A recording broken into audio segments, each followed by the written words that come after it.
journey into the macabre, where reality blurs with nightmares. This is the Paramurder Cast, where the unseen becomes the unforgettable. Now to your hosts, Dave, Daniel, and CJ. Let the horrors begin.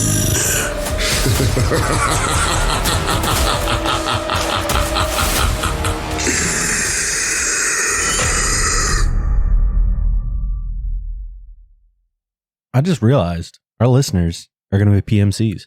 You think so? I think it's pretty cool. Yeah, I like it. That's kind of what I went with too on our social medias. It's at the PMC. What's up, PMCs? How you doing? That's a good nickname for them to start out with.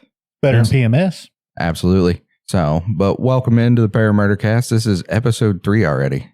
I mean, 2 episodes down. We have 2 Patreon episodes down and have about 6 more ready to roll. That's pretty good starting off. It's not too shabby, man. Not too shabby. So, but this is episode 3. It is David Berkowitz, a.k.a. the son of Sam. If you've missed the other episodes, I am CJ. I am Daniel. And I am David. You know, just wanted to get that out of there, get everybody familiar with our voices so tell who's talking. I'm not David Berkowitz, though. Sure. Can't confirm not David fucking hope Berkowitz. not. Let's just clear that up. This dude is something else, man. You'd be pretty fucking old if you were David Berkowitz. I'm pretty sure he is still alive. I think so. I'd prefer all of them be dead. That way they can't come back and get us for talking shit. I agree with that. So is that going to prevent you from casting on murderers who are still alive in prison? No. Which is actually like the perfect segue to my weekly question. I actually did have a good weekly question again this week. Death penalty for or against? There's 2 sides to that. I'm fine with the death penalty, but it's an eye for an eye tactic, really. And if you just kill someone for killing someone, you know, there's no chance for penance. There's no chance for, I don't know. I don't really see the death penalty as a punishment. It's just an eye for an eye. I agree. I think my stance is wholeheartedly on disagree with the death penalty. I think you just let them out of it. I think we should actually be more harsh. I think they should just be in like 24-hour lockup in a dank, dark room and then never let out. Yeah, but then that's cruel and unusual. Fuck it. They're cruel and unusual. If it's like a serial killer, man, I would rather see them locked up and drove to the brink of insanity in a cell than to let them off the hook and walk them down and give them a last meal and execute them, man. Because then they're just out of the punishment. I mean, at least that's how I stand on it, right? Like, I know it's a shitty point of view to just be like, I think they should just be locked up 24 hours a day. But I mean, we're using the death penalty as capital punishment. That's like the worst thing you could do is get sentenced to death. But is it the worst? I don't think it's the worst. I think my opinions will probably be the worst. You want to hear about a shitty opinion? I'm very eye for an eye. I mean, I think it's situational, but if you could prove and they confess, which of course, if it worked this way, they're way less likely to confess. School shooters, riddle them with bullets from the waist up. No, Make them die slowly. I think it's actually a pretty common one. You cut somebody up, you should get cut up. Yeah, no, I think that's very common. Stab somebody to death, you get poked full of holes. But like I said, my opinion is I just think we let them off, right? Like if they only have to go in and sit for 5 or 6 years and then they go in and get a lethal injection where they just go to fucking sleep. They shouldn't sit for 5 or 6 years. I think we should just zap them right in the courtroom as soon as the judge slams the gavel. Have electrodes set up in the floor. Yeah. Fucking drop you through a trapdoor right onto some spikes. Dr. Evil style, dude. Yeah. Just a button. Yeah. You just fall through the floor. Fucking guilty. I'm still alive down here. I'm burnt very, very badly. The thing that I actually would go for, because at this point, the taxpayer contribution to the privatized prison industry in the United States wouldn't be that much. Now, they've done it in the past, but it turned into, you know, its own country. Australia, dude. Australia, just throw them on an island? Ship them all out to an island. We want to play a game. We're going to drop you off in the North Sentinelese Islands. Can you survive the local tribe? No. Just, you know, exile. You go live on this island now with other murderers and stuff, and if you get murdered, that's on you. What was the island where they did that? But don't open it back up. That wasn't Australia. No, there was another one. Was it that season of Prison Break? Where the prisoners police the prison and they put them all on an island. They didn't get out. They put them all on an island and they gave them like a bag of flour. That's about it. and they started like eating each other, but not like killing each other and eating them. They started like slicing. They'd grab like the weakest, smallest person, slice their calves off and eat them. I think that was an episode of The Walking Dead. That was on The Walking Dead. Yes, I do remember that episode, but I don't know, man. Australians are already scary enough. If some dude walked up to me with an Australian accent, I'm not back fighting. up. I'm just saying this island, we don't open back up. We just make sure they can't leave. Yeah, that's true. Border patrol it. Yeah. Some dude swimming off. Pop, pop, pop. So we're going to give them a chance to live where they didn't give the other person a chance. Might be a very shitty chance. It might also be a cruel and unusual punishment. But then again, fuck them. The reason that popped in my head, and I'm like, that's a good weekly question, is just for the fact that I seen a comedian that was like, man, are executioners just serial killers who made it? Like, are they just guys who made it, man? They made it to the peak, man. They just get to wake up and come in and kill somebody, and they're like, that was good. pretty much. They had to go to school and everything for it. You have to go to school to be an executioner? You gotta go to school For lethal injection, you have to be a doctor. Well, yeah, lethal true. injection's dumb. That's boring. I think we should still zap people. I can't remember what state just reinstated firing squad, but one state just did. Let me We still have a rephrase few that. states where it's I can neither confirm nor deny if you actually have to be a doctor, but I assume you have to be a doctor. I'm pretty sure that I know there's a doctor in the room, but I don't know if the person pushing the button is necessarily a doctor. I think they're just like a staffer. I thought it was just like a security guard at the prison or, one assigned to that duty. no, somebody has to declare them dead. You have to be a doctor to do that. Yeah, that's what I'm You saying. know, technically, no one's ever technically died in an ambulance. You either die at the crime scene or the hospital. Yeah, they can't pronounce you dead in the ambulance. They can turn off their lights and roll silent if you die. I know that much. They have to roll the lights on if you are dying, but Can't then once police you die, pronounce death? no. A coroner, I believe, can. Yeah, they have to call the coroner. A coroner. And a coroner's a doctor, right? I'm pretty sure they're like the mortician, right? Like they work- Morticians are doctors. Morticians are not coroners. Coroners usually work like as a police officer. Police officer who will come and tell you that you're dead. At least the coroners I've seen. I guess technically, like if you get in a car crash and you're dead when they get there, you're just DOA and not time of death. So I take it when it comes to the death penalty, then we got David who was just like, let's just insta-gib these motherfuckers. Absolutely. Just insta-gib. And then you're for, let's lock them up on a fucking island. Australia 2.0. That's fair too. Let them sort it out themselves. I'm for deep, dark, dank fucking cell, dude. I'm talking just chuck in a piece of bread once a day. Like not. My thing is they can still find the reason I hate it is like when some people, like especially like school shooters and shit, don't get the death penalty and instead they get life in prison because everybody wants them to suffer. My thing is, what if they find a nice book and enjoy it and just have a good day? I don't want them to have a good day. I don't want them to have any days. They don't deserve days. Oh, bro. What about their victims? They say Their victims don't get statistically, good like days. the people put in like those 24-hour lockup cells, man, when you're put in that shit, they mostly go insane. Yeah, you could find a lot of happiness in insanity. They're So- already insane. I want them completely deprived of any possibility of joy. I don't want them to even enjoy taking a leak. Because if I was a killer and you asked me to select, you were like, yo, you're going 24-hour lockup until the day you pass away, or you can go with the death penalty. I'm going to be like, fucking kill me. Kill me right now. Just let me out of this shit. Kill me. Then I'll strap you into the chair. I mean, that's an easy choice for me.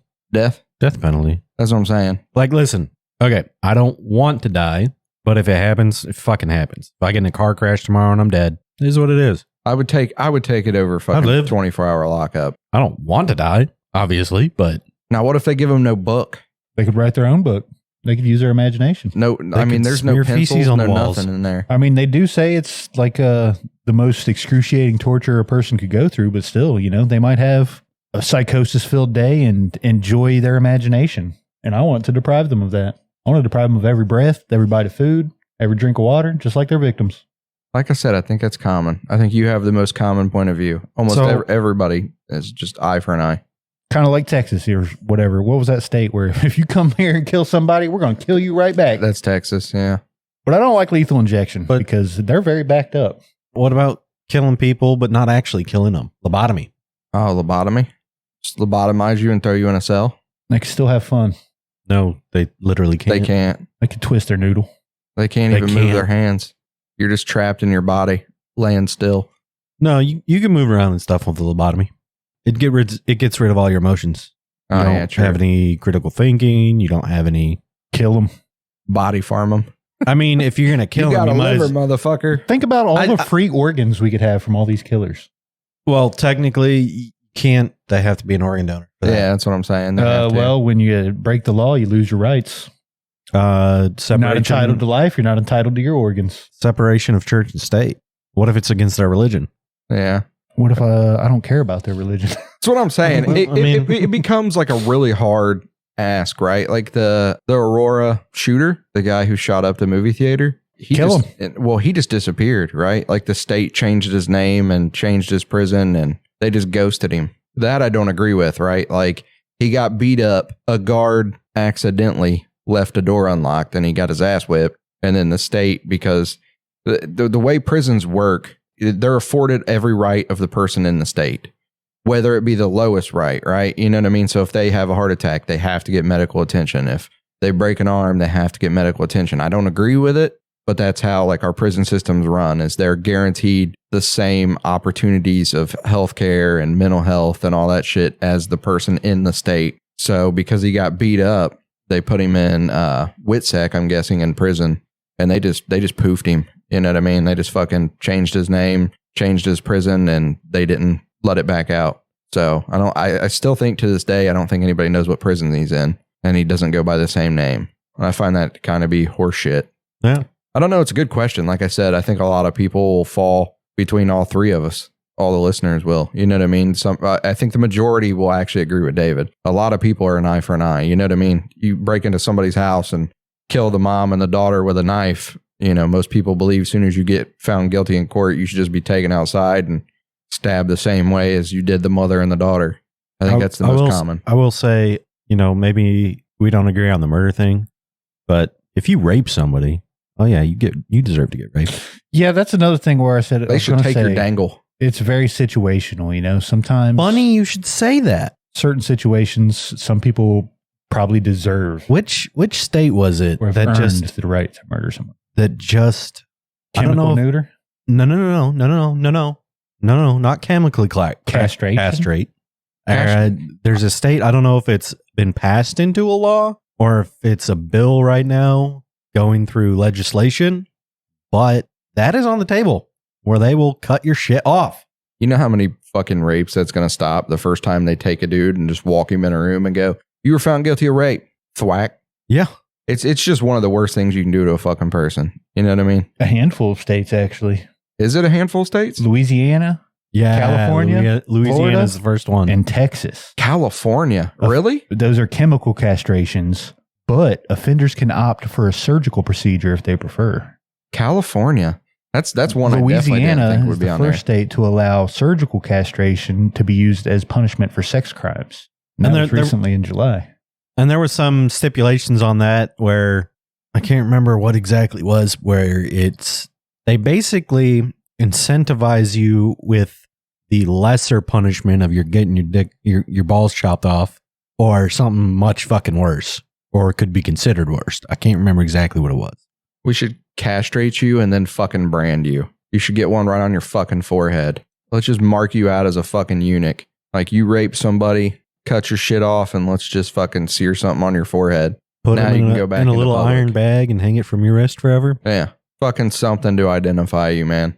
That one really bugs me. I don't think I really like had a deeper opinion on it. It was just like gel them and get rid of them for the rest of their life until I had a daughter. And then once I had a daughter, I was like, just fucking, they need to be marked forever. You know what I mean? Because that's like a dad's worst fear. Like somebody touched my daughter. What do they do for women? I don't know. Because there are women rapists, man. Sew the shit up. Yeah, I don't know. You can't cut off what's not there. Cauterize. Cauterize it. Just fucking seal it shut. Like I said, I thought it was a good question, man. I'm trying to come up with a different question every week. I feel like it gives us something to debate at the opening of the show. Breaks up the monotony of just jumping straight into it and hopefully engage some listeners, man. Like I said, we did get our forum working. So prior to us jumping in this, I would like to say that if you're a listener, please check out paramurdercast.com. I'm going to have all the show notes I'm going to post there. Every month I'm going to update them. And I am working on getting I think I'm going to try to bring a WordPress into the website. That way we can get a back and forth forum going. But also the Discord link is on the website. And I definitely want as many listeners as I can get, man, to jump in and go over some of the questions we talk about, man. You know, we're all constantly on our PCs and our phones. So if you get in there and ask David a question or CJ or myself, we're probably going to respond to you. You guys ready to jump into David Berkowitz, a.k.a. Son of Sam? A.k.a. the 44 caliber killer. So what did he use, a 45? Yeah, 45. 357. All right, so let's jump into a little bit of the early life of the Son of Sam. David Berkowitz, born Richard David Falco on June 1st, 1953, in Brooklyn, New York, was given up for adoption just days after his birth by his biological mother, Elizabeth Betty Broder, a waitress who had grown up in poverty, had married Tony Falco in 1936, but their marriage lasted less than 4 years before Falco left her for another woman. Berkowitz's biological father, Joseph Kleinman, was a married Jewish businessman. The infant Richard was adopted by Pearl and Nathan Berkowitz, a middle-aged Jewish couple who owned a hardware store in the Bronx. They renamed the boy David Richard Berkowitz and raised him as their only child. Despite having a bar mitzvah, Berkowitz was often bullied for being Jewish. Although he possessed above-average intelligence, he lost interest in his education at a young age and became fascinated with petty theft and arson. He also suffered head injuries during his childhood. Neighbors and relatives described Berkowitz as difficult, spoiled, and a bully. His adoptive parents consulted a psychotherapist due to his misconduct, but his behavior never led to legal intervention or serious mention in his school records. He attended public school number 123 and public school number 77. When Berkowitz was 14 years old, his adoptive mother died of breast cancer, causing a strain in his home life, especially because he disliked his adoptive father's second wife. He lived with his father while attending Christopher Columbus High School, graduating 1971, and college in a 4.5-room apartment at 170 Dreiser Loop in Co-op City from 1967 to 1971. In 1971, at age 17, Berkowitz joined the United States Army and served at Fort Knox in the U.S. and with an infantry division in South Korea. After receiving an honorable discharge in 1974, he located his birth mother, Betty. During a few visits, she revealed the details of his birth, which greatly disturbed Berkowitz, particularly the array of reluctant father figures. Forensic anthropologist Elliot Layton described Berkowitz's discovery of his birth details as the primary crisis of his life, a revelation that shattered his sense of identity. His communication with his birth mother later lapsed, but for a time he remained in contact with his adoptive sister, Rosalind. Berkowitz attended Bronx Community College for 1 year, enrolling in the spring of 1975. In 1976, he began working as a driver for the Co-op City Taxi Company and later held several non-professional jobs. At the time of his arrest, he was employed as a letter sorter for the United States Postal Service. I'm just going to say, part of my ADHD, I latch on to certain things. You guys like George Carlin, right? Yeah. Okay. So I'm probably going to have the bit wrong, but where he talks about like names nowadays being soft as shit. And he's like, I bet you that Tony, Tommy, and Billy will beat the shit out of like Brian. And he comes up with the names, but Tony Falco, dude, that's a badass old fucking name, dude. Falcon Punch. Sounds like that dude will beat the shit out of somebody. What's your name? Tony Falco. Yeah, sounds like a mobster's name or something. It's better than Berkowitz, in my opinion. No shit. Sorry to any Berkowitzes out there. I think it's crazy how many schools are in New York. I had to look it up when I was doing the research, but a lot of their schools are named just by numbers. You know what I mean? It's like, what school do you go to? I go to school 15.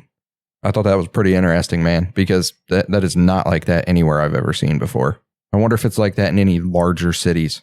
I was just wondering why, despite having a bar mitzvah, Berkowitz was often bullied for being Jewish. Were other Jewish people bullying him?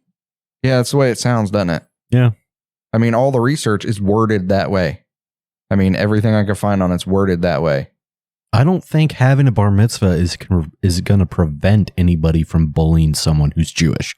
I think that might, in fact, be, well, how'd you pay for your car? Your bar mitzvah money? I think that might just be more fodder for a bully. He's probably a wimp anyway. If you're going to get bullied, you're going to get bullied. They'll find something. I mean, he was in the army. Pick at you. They don't hire wimps in the army, do they? I don't know. I was trying to find why They'll hire anybody in the army and unwimp them. I was trying to find why he was honorably discharged, but I couldn't find it. Well, that's usually when you complete your service.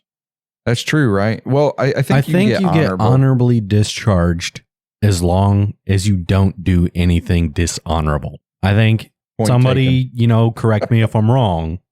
I don't know if there's just a regular discharge or that's different from an honorable discharge. But I think what makes sense to me is the way it would work is as long as you don't get a dishonorable discharge, you get an honorable one. I don't know. Somebody on the internet knows. A formal release given to a member of the armed forces at the end of their service. Bingo. But I know you can't you be like, well, I think it would say medically honorably discharged if it was like a medical reason. Well, I think that's just medical discharge. Yeah, that's true. I think David's right. I think it's just straight. He finished his service. Service members typically receive an honorable discharge if they meet or exceed required standards of duty performance and personal conduct, complete their tours of duty, or receive a rating from good to excellent for their service. Which is weird. He would be the first one that I can think of, at least off the top of my head. I'm sure I'm wrong, but he's probably the first serial killer that I can think of that completed his service. A lot of them seem to sign up for it, but most of them get dishonorably discharged. Yeah, So- because they want to kill people, but they don't want to kill people the way the Army says they're allowed to kill people. Or else they show like signs of psychopathy pretty early on. Speaking of psychopathy, let's get into the nitty gritty. During the mid 1970s, Berkowitz embarked on a violent crime spree that terrorized the New York boroughs of the Bronx, Brooklyn, and Queens, initially attempting murder with a knife. In the early morning hours of December 25th, 1975, David Berkowitz committed his first known violent act, setting the stage for his further descent into violence. He approached 15-year-old Michelle Foreman, a sophomore at Truman High School, as she was walking home from a party in the Bronx. On a bridge near Dreiser Loop, Berkowitz stabbed Foreman 6 times with a hunting knife before fleeing the scene. Although Foreman survived the attack, she was left deeply traumatized and required hospitalization for a week. This stabbing marked the beginning of Berkowitz's violent crime spree, which would later escalate to the infamous Son of Sam shootings. The Foreman stabbing was not initially linked to the later shootings, and it was only after his arrest that Berkowitz confessed to this crime. Following the attack, Berkowitz was not suspected of the crime and soon relocated to an apartment in Yonkers. The stabbing of Michelle Foreman set the stage for Berkowitz's further descent into violence and his eventual transformation into one of the most notorious serial killers in American history.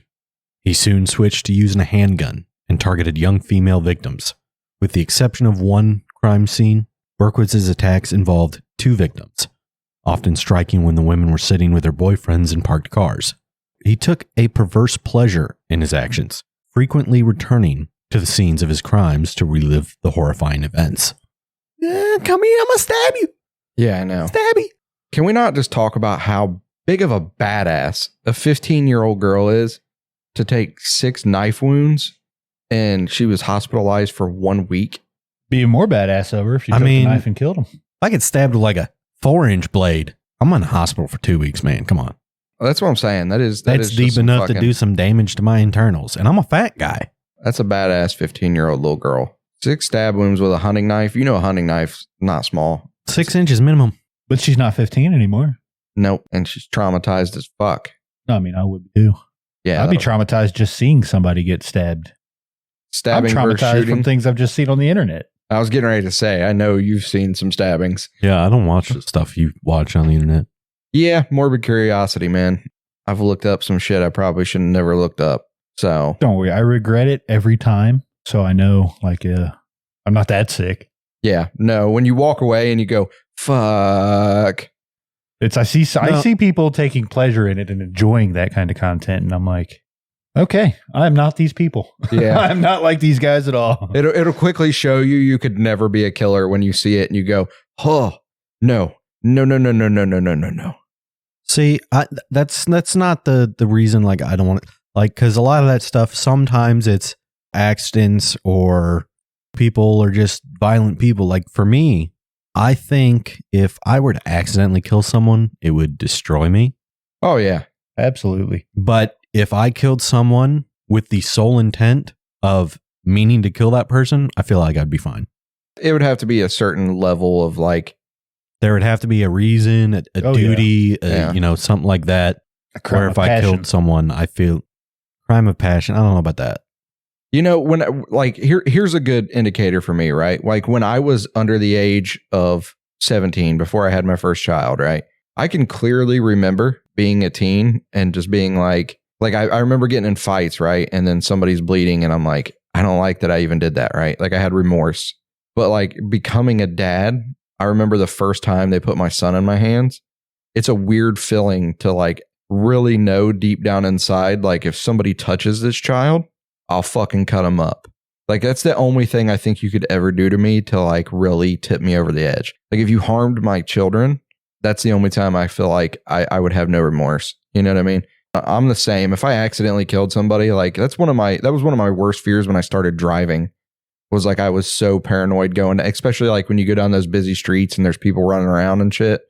I'm like so cautious because I'm like, man, if I ever accidentally hit somebody, that'd be the end of me, dude. You just have to retire me right there. I ran over a skunk and I cried for 2 days.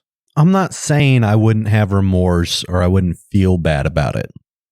Okay, I would probably feel bad about it. I'm just saying, like, if I was in a situation where it was me or you and I killed you in order to survive, I can live with myself being able to justify that. Oh yeah, self-preservation, right? Like I think that happens with a lot of people. So like, you know, if I killed, yeah, it'd probably be some regret and remorse, but I could live. You know what I could live with? If we were locked in a steel cage with no food and I died first, would you eat me? I would eat you. I would eat you. I would eat you guys. At least we're all on the same page, man. At least we're all on the same page. I would feel bad about it. I literally said this earlier. You know, if I died tomorrow, it is what it is. But I don't want to. Yeah, if you die tomorrow, I'm also going to eat you. I'm going to try to survive. No, I'm kidding. We're eating you this time just to take in a piece of your soul, though, so we can remember you. You know what I mean? God. I don't spread your ashes. I fry your bacon. Anyway, let's get into the shootings.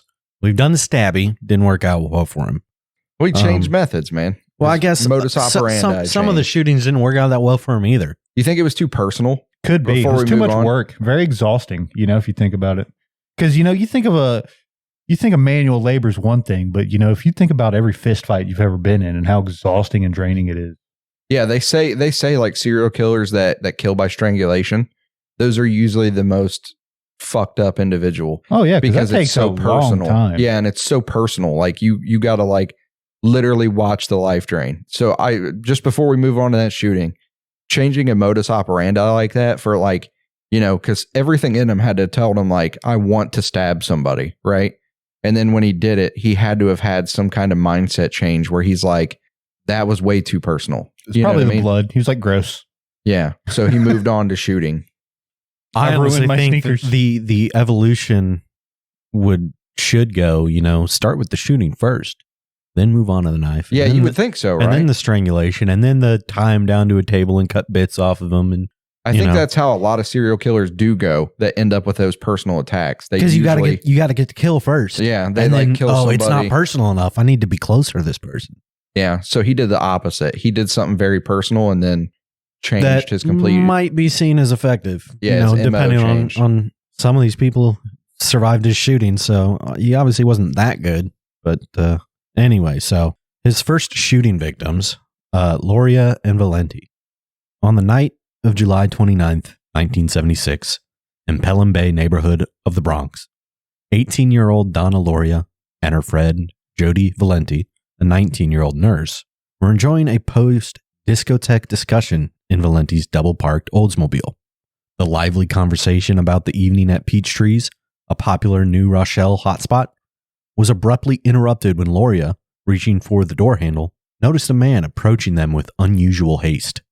Startled and irritated by the stranger's sudden appearance, Loria uttered, "Now what is this?" before the man, concealing his face beneath a hoodie, reached into a paper bag and brandished a gun. In a swift, calculated motion, he crouched down, bracing one elbow on his knee to steady his aim. With both hands gripping the weapon, he fired 3 shots in rapid succession. The first bullet struck Loria, piercing her chest and snuffing out her young life in an instant. The second found its mark in Valenti's thigh, the searing pain causing her to cry out in agony. Miraculously, the third bullet missed its intended targets, instead embedding itself in the car's interior. The assailant, who would later be identified as David Berkowitz, the notorious son of Sam, turned away from the grisly scene he had created and walked off into the night, his footsteps fading into the darkness. Valenti, clutching her wounded leg, struggled to make sense of the brutal attack that had just claimed her friend's life and forever altered her own. In the ensuing chaos, witnesses emerged from the shadows, their accounts painting a chilling picture of the killer. Loria's father, who had been nearby, described seeing a man fitting Berkowitz's description sitting in a yellow compact car parked in the vicinity. Neighbors reported having seen the same car cruising the area for hours before the shooting, its presence now taking a sinister significance. Years later, in a 1993 interview with journalist Maury Terry, an imprisoned Berkowitz confessed to being the man behind the hood, admitting that he had indeed shot Loria and Valenti on that fateful night in Pelham Bay. His chilling admission confirmed the details of the first attack in the Son of Sam's Reign of Terror, a series of brutal crimes that would grip New York City in fear for months to come. So not only was he bad with the knife, he was also a pretty bad shot. I mean, he did get one victim out of that. He got 2 victims, but he only killed one out of that. He killed the car. Yeah, well, I mean, here's the way I look at it. Pretty man. sure Like, cars still work if they get hit with bullets. if you killed somebody, I don't care how his effectiveness was, right? Like, I'm glad there was a survivor out of it, but that's fucking terrifying, man. That is fucking terrifying. Like, could you imagine if, like, tomorrow in our city somebody just started randomly popping people while they were in their car? It is the randomness of it is terrifying. Right? It's psychologically fucking just, it's so powerful, right? To not know where or when somebody's going to strike again, and you know they're just shooting somebody in their vehicle. So just every time you're in your car, your head would be on a fucking swivel. My head's on a swivel when I'm on my car anyway. I mean, But not for shooters. Yeah, so. I'm getting ready to say, walking out and just getting in your vehicle for the morning, I'm not looking around my car. Yeah, and that's the trauma that it would cause, because then you're going to expect, like, every pedestrian you see, you would just know that they're capable of just pulling out a gun, aiming it at you, and shooting you. And especially if he's known to be Is sneaking that up. not true right now? It is very true right now. Every single pedestrian out there right now is capable of pulling a gun out and shooting. But Yeah. when you survive it or see it happen in person, you know, that's going to... Or if it happens in your neighborhood, it is 2 random people, and you know that 2 random people were executed, and then it happens across town, then it happens back uptown. You know what I mean? I get it. And then the guy's still on the loose. Yeah, he's still on the loose. Like, you would have to go out and get in your car, and you would just be paranoid the entire time. heading Dude, to I'm your car. paranoid every time I go out to my car, Daniel. Guess I'll die. Not for people, for fucking skunks. For the skunk? For the skunk. For the fucking skunk, dude. Yeah, man. I mean, obviously he had a plan. I mean, dropping to one knee, because every report I could find on that shooting, that's like the one clear thing she watched. She was like, what the hell is this? And then just watch this man drop to his knee, like to one knee to brace for the shots. 44 caliber is powerful. I think that might have just been his, military training. That's a possibility. I've also never shot a 44 caliber like David was getting ready to say. Yeah, you can't just, it's a lot harder to, got a lot of kick. The kick to it. Yeah. Especially if you're shooting off in like rapid succession, right? Mm-hmm. So that's going to walk Depending on the itself up, distance. right? Have you seen the... I've never fired shot a one. 44, but I fired a 357. And I fired other handguns. Have that you were guys not smaller seen the caliber. video of the army dude walking and firing an LMG? Well, yeah, I mean, I've seen, of course, right? Like, you got people that are trained and can do it, right? But yeah, the dude walking and firing the LMG also handed it to another pretty bulky man. And that guy was like, how the fuck do you do this? You know what I mean? Some people are built different. That's what I'm saying. Some people are trained different. But I'm just saying, like, I hold my But that LMG stuff- sideways with that- one hand. That stuff gets to muscle memory, and he obviously planned it beforehand, Yeah, because otherwise he wouldn't be carrying around a gun in a paper bag. yeah, and he knew it was going to walk up on him. Obviously, he knew that, like, he needed to brace. Obviously, he didn't know because he missed. He killed a girl on her thigh. I Hey, think you noticed. This ain't the movies. People miss all the time. Yeah, I was gonna say, I think you see with the further murders too as we get What is into it. He I don't think he really tries to take aim. I think he just points and he just unloads and he just gets the fuck out of there. Yeah. Yeah. What is it? I think it's Bill Burr has that skit about buying a gun. The guy tells him people miss all the time, and then offers him a shotgun. Hard to miss with a shotgun. So, but I think he enjoyed some of the chaos he created. So I don't think he necessarily had to have the kill. Definitely enjoyed some of that chaos. Yeah, I think you don't write letters bragging about your misdeeds unless you enjoy it. So, but like I said, I think that's something we'll notice like moving forward. I don't think he really like if he really wanted to execute both of them, he would have approached further, right? So point blank. Yeah, I think it falls back to he was trying to find something less personal. You know what I mean? Like it's more personal if you walk all the way up to the car, point at the head and pull the trigger. Because then before she gets out the vehicle, he could turn and point at the next person. It probably weighs hard on the conscience too, so you don't hear them screaming. You don't have to look them in the eye. You don't have to, they don't put up much of a fight. Yeah, he just gets within distance of like, now I can dump these 6 shots or however many that revolver carried, because I know aren't some 45s like 9. I think there's like 6, 9. But anyway, like he just gets within that range and just drops, a couple shots and then gets the fuck out of there. Let's find out with this next shooting on the night of October 23rd, 1976, in a secluded residential area of Flushing, Queens, next to Bone Park. 20-year-old Carl DeNaro, a Citibank security guard, and Rosemary Keenan, an 18-year-old Queens college student, found themselves in the crosshairs of a terrifying ordeal. As they sat in Keenan's parked car, engrossed in conversation, the tranquility of the moment was shattered by the sudden, violent explosion of glass. I felt like the car exploded, DeNaro recounted later, his voice trembling with the memory of that harrowing night. Startled and disoriented, Keenan quickly started the car and sped away, desperate to escape the unseen threat.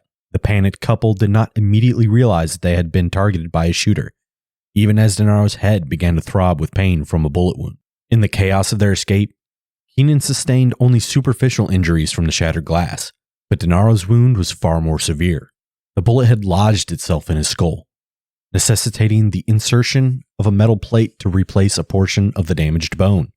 Despite their narrow escape, neither victim had caught a glimpse of their attacker. As the police arrived on the scene, they quickly determined that the bullets embedded in Keenan's car were .44 caliber, the same as those used in the Lori Valenti shooting. However, the bullets were so deformed that the investigators doubted they could even be linked to their particular weapon. NYPD, driven by the fact that Keenan's father was a 20-year-old veteran police detective, launched an intense investigation, but little progress was made in uncovering a motive or identifying a suspect. Police initially failed to connect the DeNaro-Keenan shooting to the Lori Valenti case, as the incidents had occurred in different boroughs and were being investigated by separate police precincts.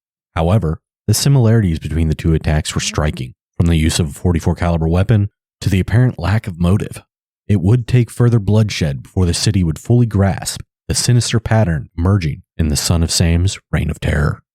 So that's crazy, man, that they didn't put it together. Nowadays, dude, you would be put together so quick, like those shooting connections. You know what I mean? That's all it would take nowadays. Well, forensics is a lot better now.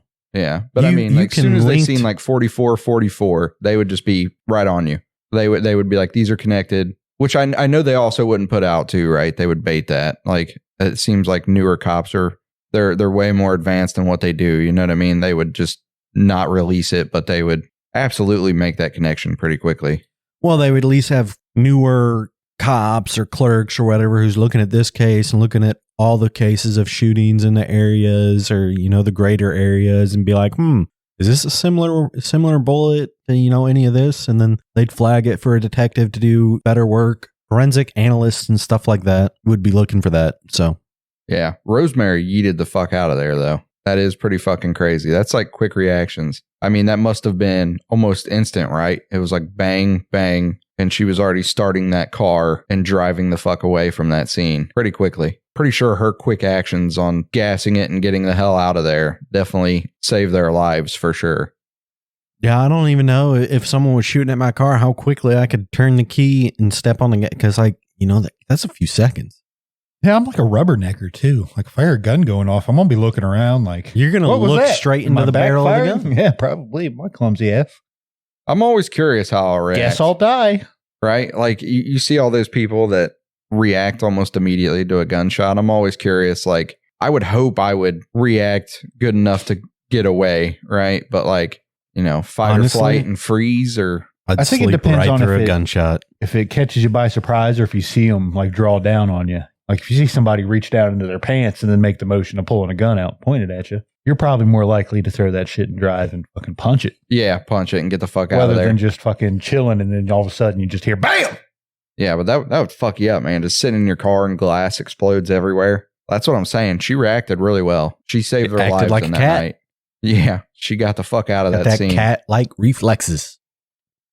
On the chilly evening of November 27th, 1976, 26-year-old Joanne Lomino and her friend Donna DeMasi had just finished watching a movie at a local theater in Manhattan's Upper West Side. After enjoying their evening together, they walked to Joanne's home, where they settled on the front porch to chat and unwind.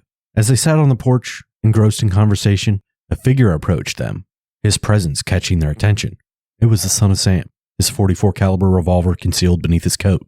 In a high-pitched voice, he asked the two friends for directions, saying, "Can you tell me how to get..." But before they could respond, he quickly produced his revolver. In a split second, the son of Sam raised his gun and fired multiple shots at Joanne and Donna, the sound of the gunfire shattering the peaceful night. Joanne was hit in the back, the bullet tearing through her flesh and shattering her spine. She crumpled to the ground, her body racked with pain and the realization that she might never walk again. Donna, too, was hit by one of the bullets, which tore through her arm and lodged itself in her chest. She stumbled backward, her grip on Joanne's hand slipping as she fell to the pavement. The son of Sam, his face twisted in a maniacal grin, turned and fled at the scene, leaving Joanne and Donna lying on the cold ground, their blood pooling beneath them as they fought to stay conscious. The sound of the gunshots had alerted nearby residents, who rushed to the aid of the wounded women. They found Joanne and Donna, both critically injured and struggling to breathe, their blood staining the porch beneath them. Emergency services were called, and within minutes, the street was filled with flashing lights of police cars and ambulances. The paramedics worked quickly to stabilize Joanne and Donna, doing their best to stem the flow of blood and keep them alive. They were rushed to the hospital. Joanne survived the attack but was left paralyzed from the waist down, her dreams of a future forever altered by the actions of the son of Sam. Donna, too, recovered from her physical wounds, but the emotional scars of that night would stay with her for the rest of her life. The police, once again, were left to investigate the latest attack by the son of Sam, searching for any clues that might lead them to the killer who had now struck 3 times, leaving a trail of blood and heartbreak in his wake. The city held its breath, waiting for the next attack, wondering when and where the son of Sam would strike next. This guy's really bad at his job, dude. Not in a car. Again, man, like I don't know if his job was just necessarily to kill. I think he wanted to create chaos. Yeah. If you read the letters that he wrote, I think this is more of a Joker type villain, just creating chaos. Just randomly striking, resulting in the most fear put in the city. Again, too, he likes to say something to get their attention, too. It's like the second time now we've noticed he's walked up and tried to open conversation, and then immediately, once they turn and acknowledge his presence. Yeah, but if he's trying to move away from being more personal, it's pretty personal if you get someone's attention to then shoot them. Yeah, that's true. As opposed to, just shooting them in the back. I don't think that's pretty personal. I tell you what, good thing it was all in New York with such close proximity. Like one thing you'll notice across all these shootings is that. Yeah, because if it was in Texas, they would have pulled their gun out and shot him right back. Well, what I'm saying is like by the time he fires, people are responding to the sound. You know what I mean? Yeah, because in our small town, if a gun goes off, you're dead. We hear guns go off all the time and we don't even fucking get up. Yeah, especially where we're at right now. There's a shooting range right across the river. You know what I mean? Like, and the fireworks that go off all the time throughout the year. Or guns. Yeah, or guns. Yeah, there are just plain gunshots. Sometimes you're sitting there. Was that a gun or was that a firework? That's what I'm saying. The world may never know. If somebody got shot, like just out here on the street, the likelihood of 3 of us standing up and then going outside and looking is very low. Like I'm not going to get up and go look. I'm going to think it's the shooting range across the street. I'm not going to react. New York definitely did their job, the citizens of New York during this time, because in all the shootings, like I said, they're pretty quick to respond. All the neighbors get outside and they're quickly trying to, plug wounds and, help keep people conscious and talk to them. And so, I mean, that's a good thing. That's a good question for some feedback from listeners. Would you die where you live? We'd all die where we live. Yeah. Nobody would even fucking look. Honestly, like I could probably go lay in the street for an hour and get no response out of anybody. Yeah. No, nobody's coming out to help you. It wouldn't be that strange. Maybe not a whole hour because somebody's going to drive by. I can imagine the first few cars will pull up and then drive around my ass. Like, what? I was getting ready to say, with this guy? I won't go into details about it, but David's aware of it. There was a point in time in my life where I had an incident happen, and I crawled across the street in broad daylight in this city, and people stopped on both sides of the road and honked at me. And I was on my hands and knees crawling across the road, and they honked. They didn't get out of their car. Nobody got out of I was a teenager too. I was only like 16 at the time, and I'm army crawling across the street on a busy road up by the bowling alley here. And they stopped both directions and just honked. Nobody got out their car. Nobody helped. So Middletown's definitely the city where if you get shot, somebody's going to drive by and be like, nope, not my bit. Nope. They'll probably drive away from you. I would like to think that there are people in this city. Like, you find the right person, I definitely think somebody will jump out and help you, right? But at least from everything I've seen, and at least in this neighborhood, I think people will judge that gunshot as the gun range across. And I don't think they're going to come outside and find you laying there shot. Or fireworks. And if they see you laying on the ground, they're going to assume. Which brings us to our next segment. We're going to play you a few clips. Gunshot or fireworks? Let's see if you can. No. Yeah. Dude, there's some people out there. I'm sorry, but there's some people that love guns enough. They'll tell you more than just the gunshot. They'll tell you the fucking gun. Yeah, no. I'm aware of that. That amazes me, man. I really couldn't tell you the difference. You know, most fireworks are higher pitched than gunshots anyway. Yeah. At least the ones that sound like gunshots. I mean, David's a lot quicker on it than I am. We were sitting here that one day, man, and there was some pops outside, and he was like, huh? Gun, huh? And then he was to the door and out the front door, and I was like, what the fuck? And then he was like, those are guns. And I was like, oh, yeah, the gun range. Well, I mean, you just counteract it. We got David here to go out and look. Well, I mean, I think you would hear it, right? But I'm not going out. He just said like firework, you know what I mean? So he might be throwing off firework, but he definitely, his fucking ears sprang up when he heard a gunshot that day. Now, here's the thing. If you were laying in the grass, I wouldn't stop. If you were laying in the middle of the blacktop, I'd probably go to see like, what the fuck happened to this dude? Now, if I was driving by. Now, I know I'm the type to help, right? Like if I heard it, I would try to help. Because I've stopped at car accidents before already and, you know, hit my brakes and pulled up behind them to try to help. I would. I know in New Orleans, I know this is probably, I felt like such an idiot. There was a guy just laying on the sidewalk in the middle of the night. And I was like, is that guy dead? And I walked over there and I'm like, hey, man, you good? And he fucking rolled over like, leave me alone. And I'm like, oh, okay, well, it's New Orleans. So, yeah, you're like, sorry, man. But like, it does get dangerous out there. And it was the middle of the night. So I was like, this is either a drunk guy or a corpse. That makes you a good person, though. I mean, that does. You would be surprised. I remember working at Walmart. Yeah, because everybody else just was walking right around the guy like it was a common sight. But then again, I was a fucking tourist. So. People do, man. There are so many people. And especially, what's the syndrome called where if you see multiple people doing it, you're more inclined to do it, right? Like if more people walk by you, you just kind of... the bystander effect. Yeah. Peer pressure? Well, no, it's kind of like the bystander effect like he's talking about. Like, you know what I mean? If there's a group of people that walk by and ignore somebody laying there bleeding, you're more inclined to walk by and ignore the person bleeding. And the more people that help, the more people who tend to stop and actually go over to help as well. It was like when I worked at Walmart when I was 18, I was a customer service manager there. And we had a lady have a seizure in the money center when we were there. And I mean, she just fell over on the ground and started seizing. And until I ran around the counter, everybody in that money, and there was a line, you know, probably 30 people, they just stood there and stared at her. Not one person tried to like step forward and turn her on her side or even just check on her or just get closer to her. They all just kind of stopped and looked. Reminds me of the guy that overdosed. Well, nowadays it's people pulling out their phones. There's a guy that overdosed on heroin at McDonald's. Oh yeah, when you were a manager there. Yeah, about that same age. So, and you went in and was like, this dude's dead. Yeah, I did. I pulled the needle out of his arm. I took his pulse. There was no pulse. I said, this here is a dead man.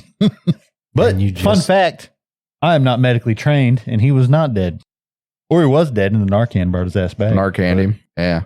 But one of the assistant managers there who was going to medical school, he's probably very lucky that she went in there and did chest compressions until the EMT showed up, because once I felt he didn't have a fucking pulse, I just said, well, guess we'll just wait on the emergency crews to show up, because yeah, this guy's deceased. Yeah, I'm CPR first responder trained, and I hate it because once you're trained, you kind of have an obligation to help people out. I was too, out at Mountain Tarp, and I told people, don't get fucking hurt or I'm putting my mouth on your lips. That's the creepiest part, man. All right. If you ever see me on the floor and David coming at me, just know I'm going to be going, no. Was not a fan of that noise. So let's move on. All right. The next shooting. Some of these names, I am not an English literature major or historian or whatever you call it. Trust me. Deal. Yeah. So, people will be okay with it. Do your best. I mean, wait till we get to the Dyatlov Pass and you got to, you got to pronounce Russian names. It happens. I think it's like Frund. Oh no, that one's the one I'm fine with. It's the next one. Anyway, on the night of January 30th, 1977, at approximately 12:40 a.m., 26-year-old secretary Christine Frund and her fiancé, 30-year-old bartender John Deal, were sitting in Deal's car near the Forest Hills LIRR station in Queens. They had just seen the movie Rocky and were preparing to drive to a dance hall to continue their evening of fun and celebration. In a sudden, terrifying moment, 3 gunshots penetrated the car, shattering the windows and filling the interior with a hail of broken glass and debris. In the chaos that followed, Frund was struck twice while Deal sustained only minor, superficial injuries. Panicking and desperate to get help for his gravely wounded fiancé, Deal quickly started the car and sped away from the scene, neither he nor Frund having caught a glimpse of their attacker. Despite Deal's efforts, Christine Frund succumbed to her injuries several hours later at the hospital, leaving her loved ones devastated and the NYPD grappling with yet another brutal, seemingly motiveless attack. As investigators delved deeper into the case, they began to notice striking similarities between the Frund-Deal shooting and earlier incidents, leading them to publicly acknowledge the possibility of a connection between the crimes. All the victims had been struck with .44 caliber bullets, and the shooting seemed to target young women with long, dark hair. NYPD Sergeant Richard Conlon stated the police were leaning towards a connection in all these cases. Composite sketches were released of the black-haired Loria Valenti suspect and the blonde Lomino Damasi suspect. And Conlon noted the police were looking for multiple suspects, not just one. As the city grappled with the realization that a serial shooter might be on the loose, fear and unease began to permeate the daily lives of New Yorkers. The Son of Sam's reign of terror had entered a new, more sinister phase, and the hunt for the killer or killers intensified, with law enforcement racing against time to prevent further bloodshed. So they just now put it together. After this shooting, man. Well, they halfway put it together. Yeah, they at least acknowledged it. I do know that became a thing, right? Like the dark hair.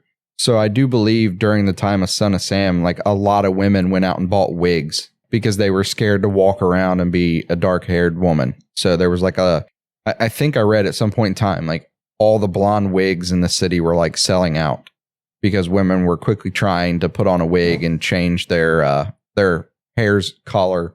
And I bet you a blonde wig cost 50% more because capitalism. Oh, yeah. People definitely marked up those wigs. You know what I mean? It was $2. And now when they come in, that's $5. So you telling me all I need to do is open up a wig shop and start shooting, brunettes? Yeah, man. People probably come in and do it. Well, I think if you really want to make money, the best thing to do is to get somebody else to do the shooting. Otherwise, nobody's going to be able to run your wig shop. Oh, yeah, sure. You ain't there, man. Yeah, but I'll be wearing disguise. I have wigs. Logic. Anyway, let's get straight on to the next one. On the evening of March 8th, 1977, at approximately 7:30 p.m., 20-year-old Virginia Voskerichian, a Columbia University student, was walking home from school, her arms laden with textbooks. She lived just a block away from the site where Christine Frund had been tragically shot a mere month earlier, a fact that now lent an eerie, unsettling air to her otherwise routine journey. As Voskerichian approached her home, she was confronted by an armed man, his presence filling her with a sense of dread. In a desperate, instinctive move to defend herself, she lifted her textbooks between her and her killer, hoping that the thick tomes might offer some protection against the impending attack. Unfortunately, the makeshift shield proved useless against the gunman's weapon. The bullet tore through the textbooks and struck Virginia in the head, the force of the impact knocking her to the ground. As her attacker fled the scene, Virginia lay motionless, the pool of blood spreading beneath her in a grim testament to the brutality of the Son of Sam's latest attack. The killing of Virginia marked a new low in the city's struggle against the elusive serial shooter. The brazen nature of the attack, carried out in broad daylight on a busy street, sent shockwaves through the community and heightened the already pervasive sense of fear and unease. As investigators combed the scene for clues, they could not help but notice the striking similarities between this latest shooting and the previous attacks. The .44 caliber bullet that had claimed Voskarician's life, the lack of any apparent motive, and the close proximity to the Freund-Deal shooting all pointed to the work of the same killer. With each new attack, the Son of Sam's reign of terror grew more brazen, more ruthless, and more desperate in its search for resolution. The city held its breath, waiting for the next strike, knowing that only the capture of the killer could bring an end to the bloodshed and restore a sense of safety to the streets of New York. Broad daylight. That's definitely a change in MO again. Yeah, Yep. These had 4 fucking changes in MOs. Yeah, he's definitely evolving, right? Or he's growing more impatient. We go stab, shoot in a car, shoot in a car, shoot on a porch.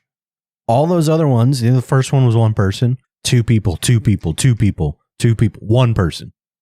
Yeah, and it's nighttime. Yeah, this is not daylight. This is not someone whose mere, focus is to kill someone. This is someone who's creating chaos.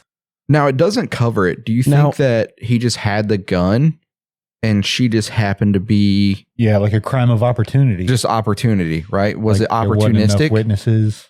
Yeah. Well, here's the other thing. This was the first time it was a similar area to the previous shooting. Now, he may have gone somewhere, committed a crime, gone to a different area, committed a crime, go back to that other crime. But this one is the first one where it's 2 in a row, same area. Yeah. Just same different time. vicinity, but I am really curious if it was just opportunity. If he just had the gun on him and he was just like, hey, this is secluded enough.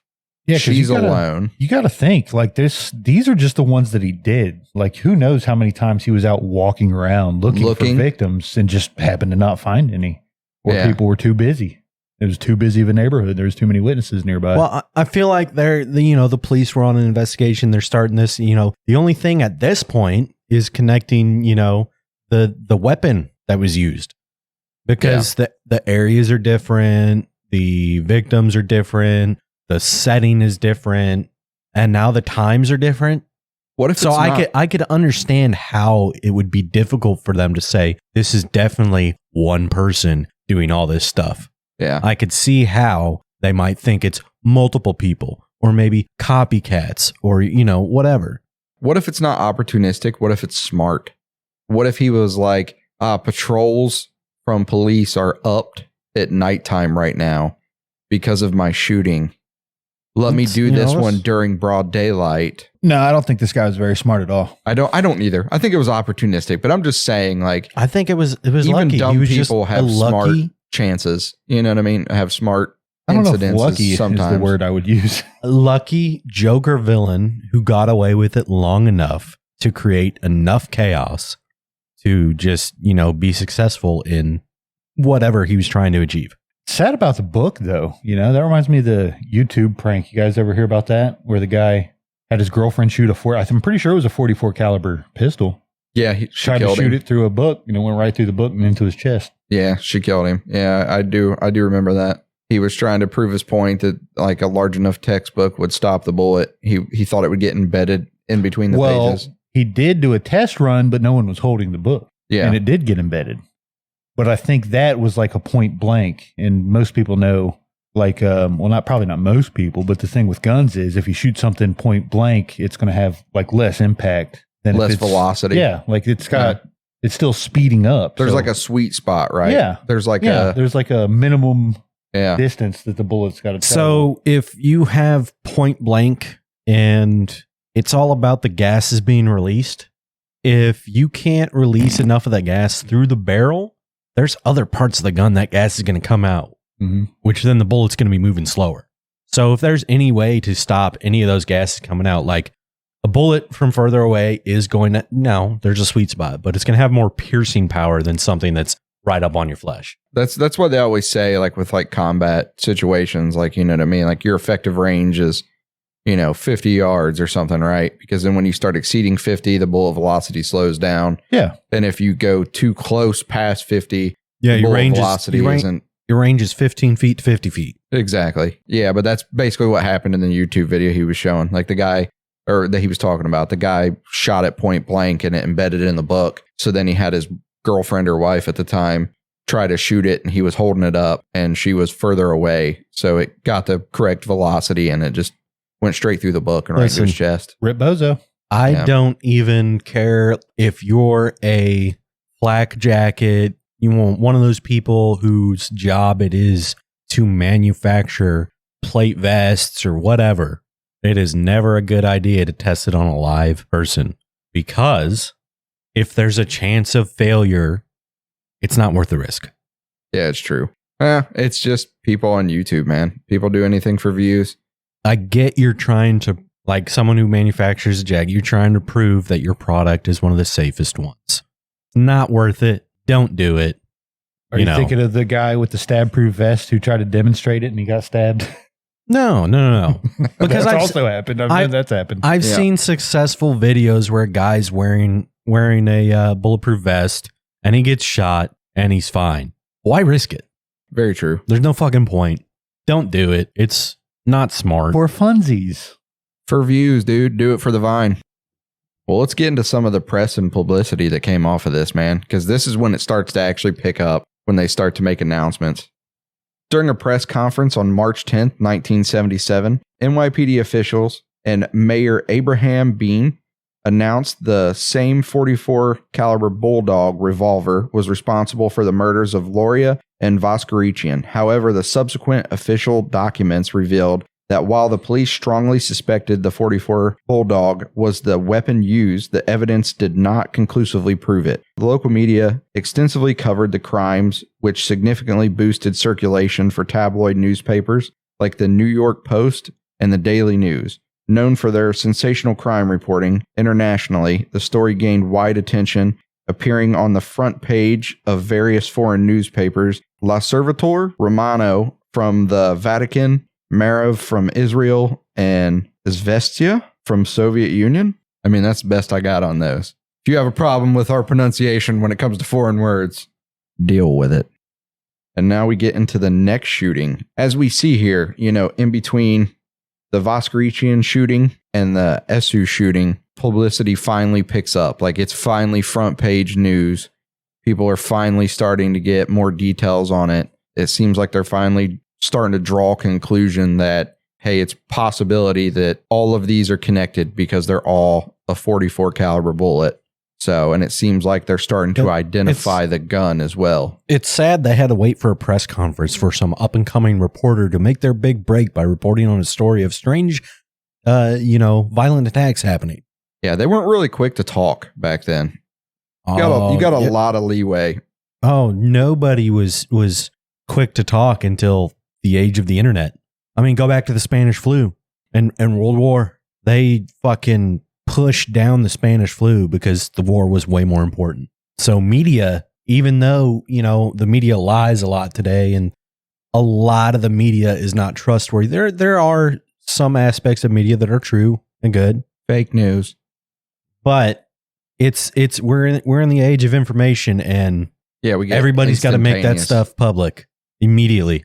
Yeah, I know. I just seen a comedian, like, I watch so much comedy, but I just seen a guy talking about it the other day. He was like, kids nowadays, man, you ask them a question and they're so spoiled they can just pick up their phone and find the answer immediately. You're never going to have a calculator with you. He's like, you know what we had to do back in our day?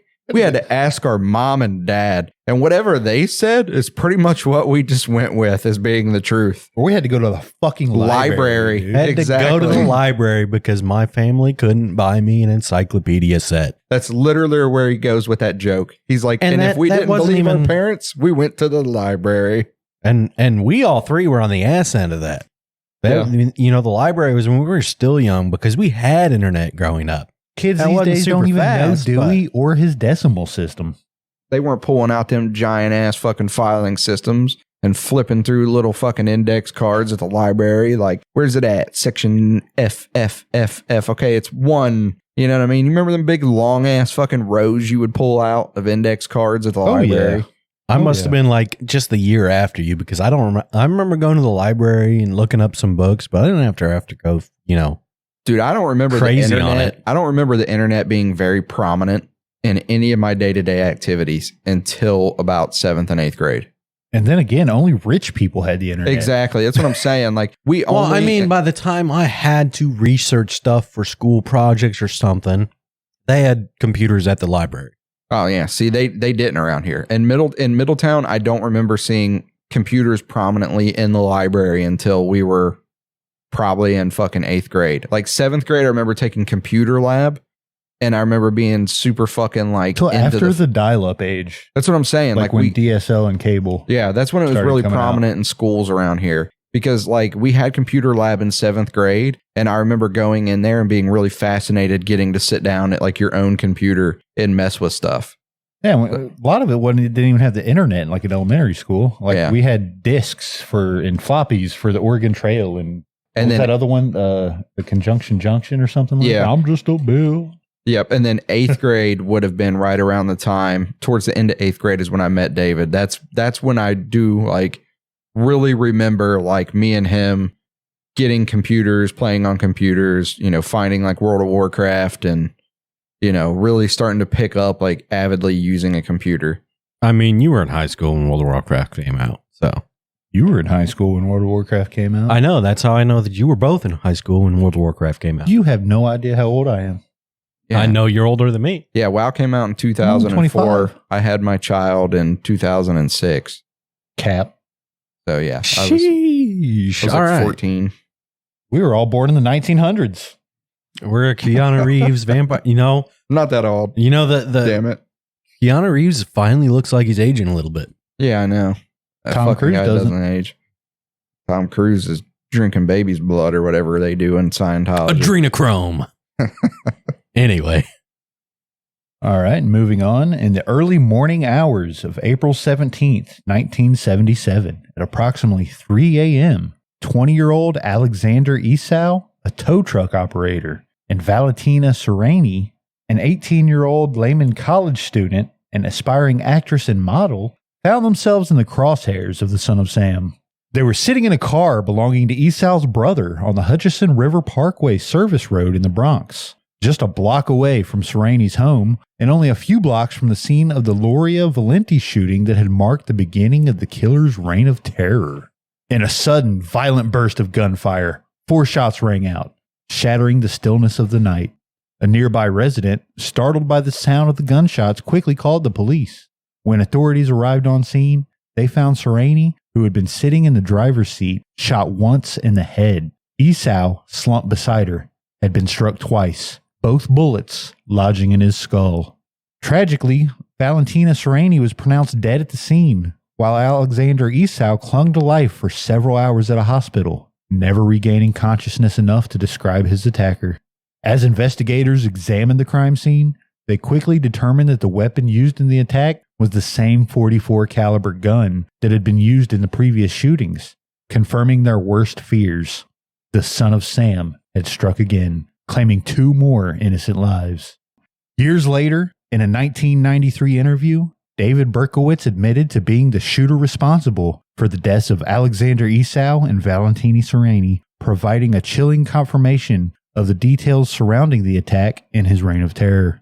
With the 6th shooting, the city of New York was left to grapple with the aftermath of the Son of Sam's brutal crimes, a series of senseless murders that had cast a long, dark shadow over the lives of its residents and forever changed the fabric of the community.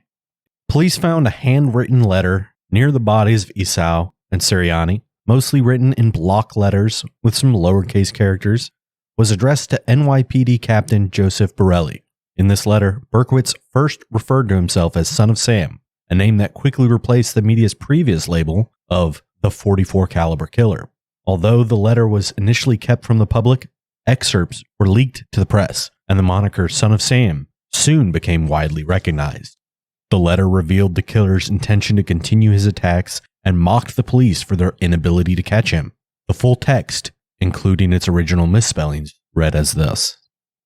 I am deeply hurt by your calling me a women hater. I am not, but I am a monster. I am the son of Sam. I am a little brat. When Father Sam gets drunk, he gets mean. He beats his family. Sometimes he ties me up to the back of the house.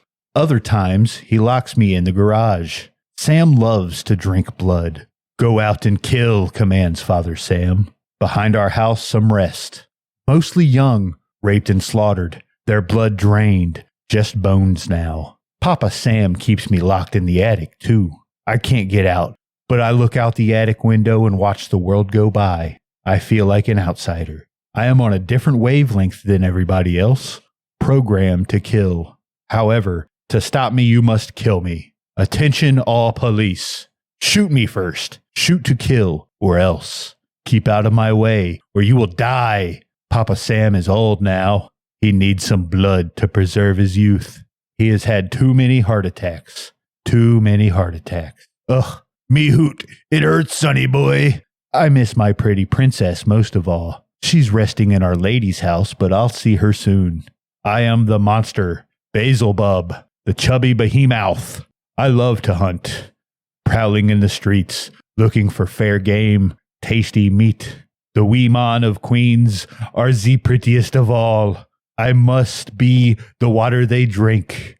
I live for the hunt. My life, blood for Papa. Mr. Borelli, sir, I don't want to kill any more, no, sir. But more I must.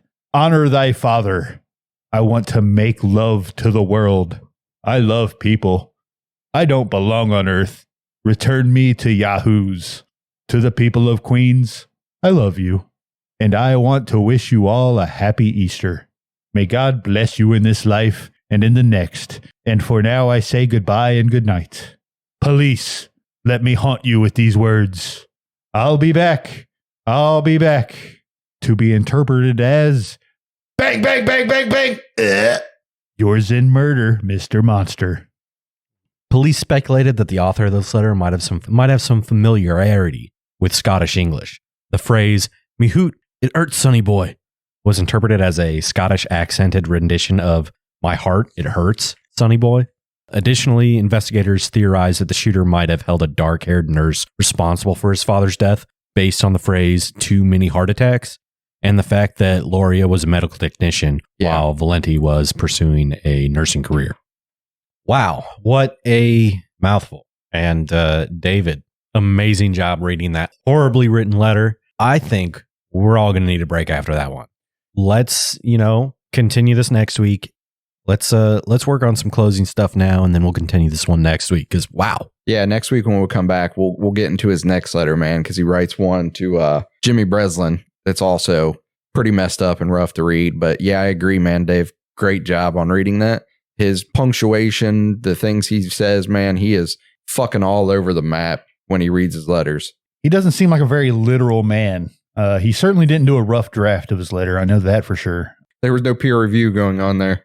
But thank you guys for listening. Again, join us next week. We're gonna pick up where we left off on the letter to Jimmy Breslin and the final murders that happened in the Son of Sam case and his capture and his sentencing, and then kind of where he's at nowadays.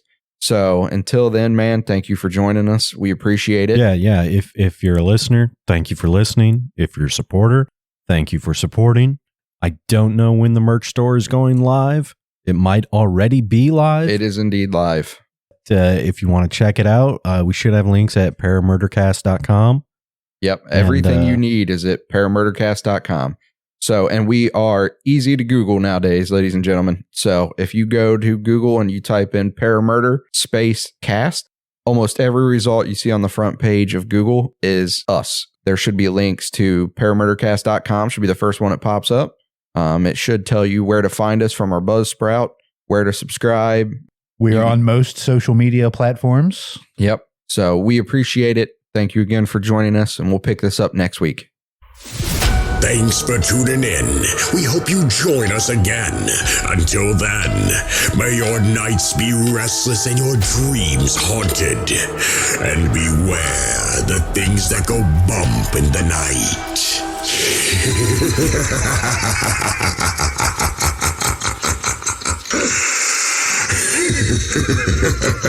night.